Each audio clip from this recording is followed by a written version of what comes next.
গত রাতে 2026 টি-20 ওয়ার্ল্ড কাপের বাছাই পর্বে স্কটল্যান্ডকে 12 রানে হারিয়েছে ইতালি। ইতালি যে ক্রিকেট খেলে এই কথাটা আপনারা কয়জন জানতেন? এবং স্কটল্যান্ড এই টিমটাকে এখন পর্যন্ত বাংলাদেশ টি-20তে হারাইতে পারে নাই।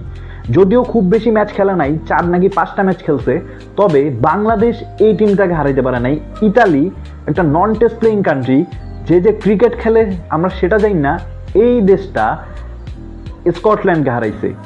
এই স্কটল্যান্ডের সাথে বাংলাদেশ এখনো একটা টি-20 জিততে পারে নাই। এই স্কটল্যান্ড কিন্তু যেন তেন টিম না। এই স্কটল্যান্ড তারা টেস্ট নেশন প্রায় অনেকগুলা দেশকে হারাইছে।